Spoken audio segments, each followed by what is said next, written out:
అంటే ఇది నేను నిజంగా చెప్పాలంటే అక్కడ పార్టీని కూడా నాకు జర్నలిస్ట్ కాలనీలో నిన్న కూడా చెప్పాను, జర్నలిస్ట్ కాలనీలో పార్టీ ఆఫీస్ కూడా తీసేసాను నేను. కాకపోతే మా జన సైనికులు పోలేదు, మా నాయకులు వదలలేదు నన్ను. వాళ్ళు ఏదో ఒకటి చెప్పండి అంటే సార్ వాళ్ళు చాలా నుంచి అడుగుతూ ఉన్నారు. నేను చెప్పాను, నాకు మీరు చేసుకుంటే వెళ్ళమని చెప్పాను. అది ఆర్గానిక్గా ఎదుగుండేదేమో. నేను అసలు ఎలాగైనా పోటీ చేస్తాను. ఈరోజు మీరు చెప్పండి, కొత్తగా నేనేం పోటీ చేయకపోవటాలు ఏం లేదు, మా వాళ్ళు చేస్తూనే ఉన్నారు. అంత అసర్టివ్గా స్టేట్మెంట్ ఇవ్వాల్సి వచ్చింది.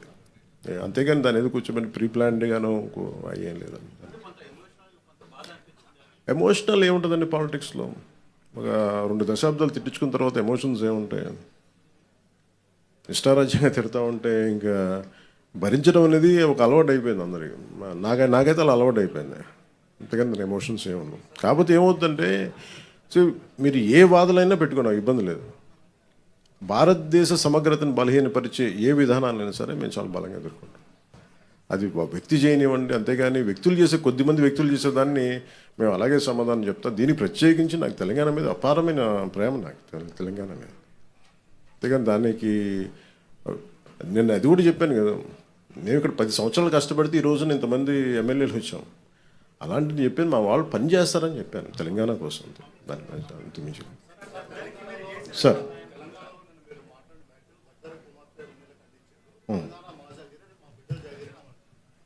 ఏదండి,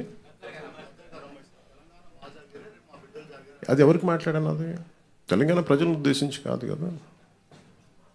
తెలంగాణ 100% భూమిపుత్రులు జాగిరే కదా, దాన్ని ఎవడు కాదన్నారు. నేను అది కాదన్నా, నన్ను అడుగు పెట్టనివ్వనన్నారు.